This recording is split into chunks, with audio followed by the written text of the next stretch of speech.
Assalomu alaykum hurmatli tinglovchilar. Bugungi video darslikda sizlar bilan maxsus ta'limda sog'liqni saqlovchi texnologiyalardan arт-terapiya mavzusi bilan tanishamiz. 3 xil rejamiz bor. Arт-terapiyaning asosiy konseptlari va maqsadlari, amaliyotda arт-terapiyaning qo'llanilishi va natijalari, arт-terapiya bilan bog'liq muammolar va yechimlar. Arт-terapiyaning asosiy konseptlari. Arт-terapiya san'at vositalari yordamida psixologik muammolarni hal qilish usulidir. Sog'liqni saqlashda, ruhiy va emotsional muammolarni kamaytirishda yordam beradi. Masalan, ruhiy muammolarni davolashda qo'llaniladi. Bu terapiya san'at bilan bog'liq bo'lib, insonlarning ichki dunyosini ochishga imkon beradi. Arт-terapiyaning maqsadlari: psixologik yordam va qo'llab-quvvatlash. Arт-terapiya psixologik muammolarni hal qilishda yordam beradi va stressni kamaytiradi, ruhiy salomatlikni yaxshilashga xizmat qiladi. Emotsional ifoda va yaratuvchanlik. Emotsional ifodani rivojlantiradi, kreativlikni oshiradi, o'z-o'zini anglashda yordam beradi va emotsional barqarorlikni ta'minlaydi.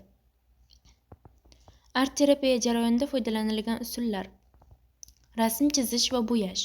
Bu usulda bemorlar his-tuyg'ularini ranglar va tasvirlar orqali ifoda etadilar.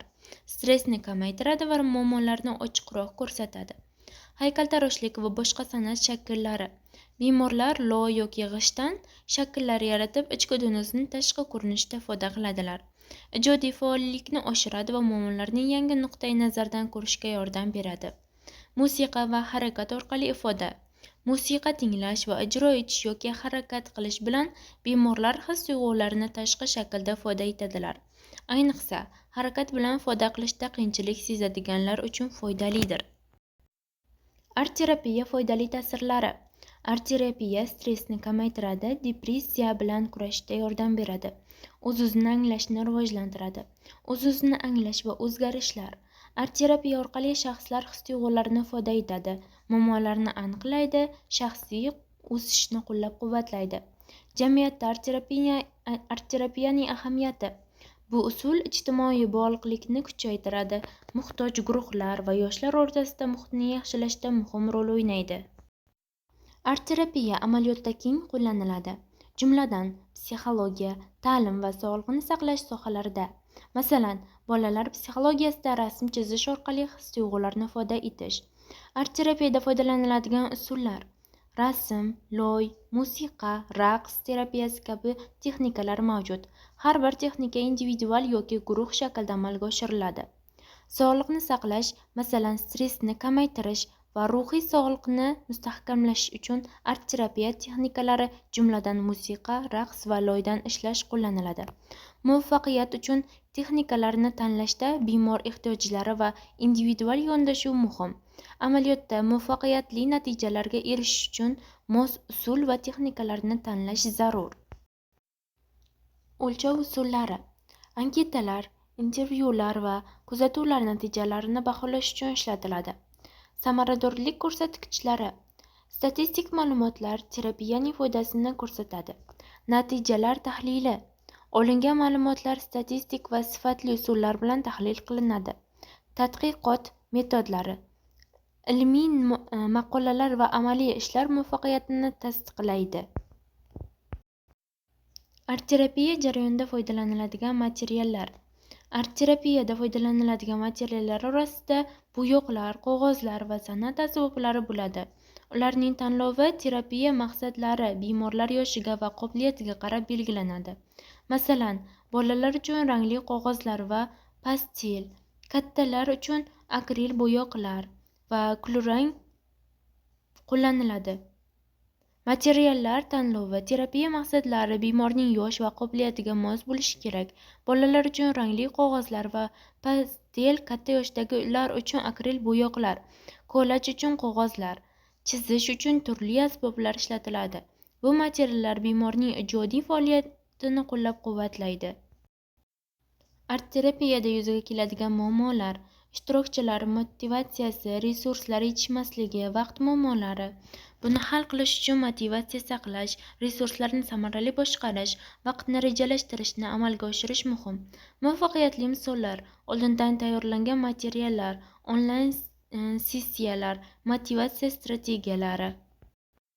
Arт-terapiya muammolarini aniqlash, tahlil qilish va hal qilish muhim. Asosiy muammolar: resurslar yetishmovchiligi, malakali mutaxassislar kamligi va muloqot muammolari. Strategiyalar: resurslar kengaytirish, mutaxassislarni tayyorlash va ishonchli muhit yaratish. Usullar va yechimlar: arт-terapiyada muammolarni hal qilish uchun individual va guruhli terapiya usullari qo'llaniladi. Jarayonda strategiyalar: muammolarni aniqlash, maqsad belgilash, strategiyalar ishlab chiqish, yangi yondashuvlar va kreativ faoliyatlar o'tkazish. Muvaffaqiyatli misollar: stressni kamaytirish uchun chizish, his-tuyg'ularni yozib olish, guruh muhokamalari muvaffaqiyatli amaliyotlar hisoblanadi. Arт-terapiyada muvaffaqiyat uchun to'g'ri materiallar va resurslar tanlash muhim. Materiallar: qog'oz bo'yoqlar, rasm qalamlar, loy gips, psixologik testlar, jurnallar va motivatsion materiallar ham qo'llaniladi. Muammolar: resurslar yetishmasligi, noto'g'ri tanlovdan foydalanishda qiyinchiliklar. Yechimlar: resurslarni yangilash, yaxshi aloqa oldindan tayyorlash. Arт-terapiya natijalari va tahlil. Arт-terapiya natijalarini baholash uchun turli usullar qo'llaniladi. Masalan, psixologik holat, emotsional barqarorlik va rivojlanish darajasini o'lchash. Natijalarni tahlil qilish orqali terapiyaning samaradorligi aniqlanadi.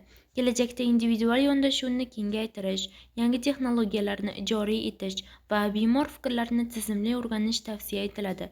Bu yondashuv terapiyaning muvaffaqiyatini oshiradi. Xulosa qilib aytganda, arт-terapiya sog'liqni saqlash muhim, psixologik va emotsional rivojlanishga xizmat qiladi. Usullar ruhiy salomatlikni yaxshilaydi, stressni kamaytiradi.